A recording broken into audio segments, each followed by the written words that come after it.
scarier than realizing that you are consuming poison and even allowing your own family to consume this poison. According to Richardson's 2013 published online article, 60 to 70% of the foods that U.S. citizens buy has been genetically altered. I have studied a lot of articles based on GMOs, partially out of curiosity, but largely based out of fear.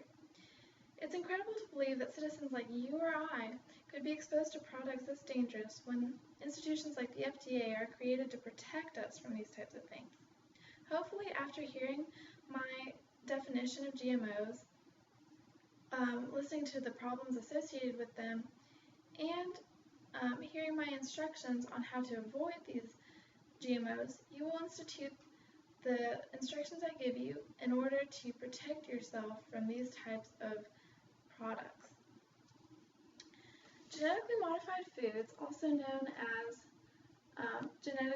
genetically modified organisms, GEs or GMOs, according to the Non-GMO Project's 2014 publication, are produced through gene splicing, which is taking genes of different organisms and implicating that into a crop such as corn in order to create a type of super plant that's able to withstand a lot of difficult conditions.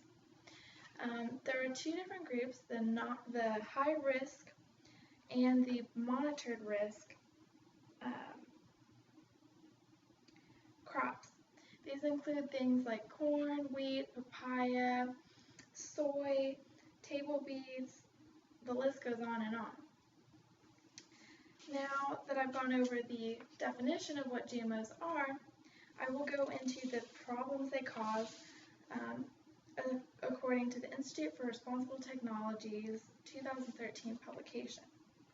The first thing they state is that GMOs are unhealthy. They state things like animal studies have been performed showing that organ damage, gastrointestinal and immune disorders, accelerating aging, and infertility have been shown, as well as the presence of insecticide within pregnant women's blood and even within their fetuses. Another issue is contamination through cross-pollination of plants, going into the land of, for example, organic farmers. Another issue has been herbicide increase, creating things like superweeds. And an example given by the Institute is that Roundup has been linked to sterility, hormone disruption, birth defects, and even cancer. Another issue is side effects, which can be unpredictable due to the fact that these crops might produce new toxins, new allergens, new carcinogens, even new nutritional deficiencies.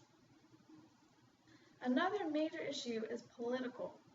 There has been a lot of lax policy. An issue that goes along with this is the fact that they state that there is not a substantial difference between these crops and regular crops or organic crops. Whereas in a lawsuit, even the FDA's own scientists have stated that the side effects are hard to detect. A former Monsanto attorney is even involved in the U.S. Food Safety Administration.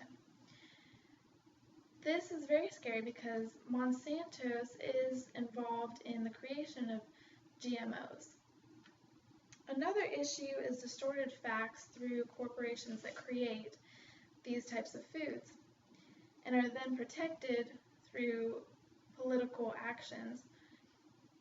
Another issue is suppressed research. Scientists have been known to be bullied, as in fired, and many other things, as well as media censorship, all in the name of keeping quiet. Obviously, another issue is the environment. Water pollution, reduction in biodiversity. For example, monarchs have gone down by 50% in the United States.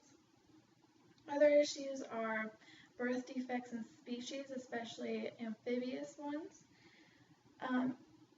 These crops were said to have been developed to increase crop yields, but that has been shown to be false. According to the Union of Concerned Scientists 2009 report, they found a failure to yield.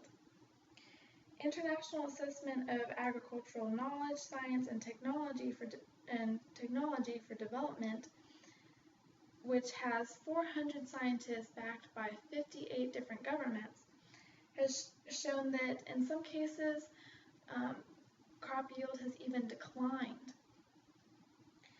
Now that I've gone over the definition of GMOs, the problems associated with them, I will now go into actions you can take to avoid these foods. Now this is according to FarmAid's 2013 publication online. In order to avoid GMOs, which is what you should primarily try to do, you can simply avoid processed foods. You can buy organic foods instead. You can even use phone apps now that can detect whether a product has genetically modified foods or ingredients within it. Another thing you can do is find online guides through things like the Non-GMO Project and even the Center for Food Safety. Now that I've gone over the definition of GMOs, the problems associated with them, and how to avoid them, I hope that you will implicate these instructions in order to kick the everyday villain out of your life. It's scary to believe that this type of product can be so involved in our lives, and it's time to take action against these types of products and assert your authority in order to take control of your own health.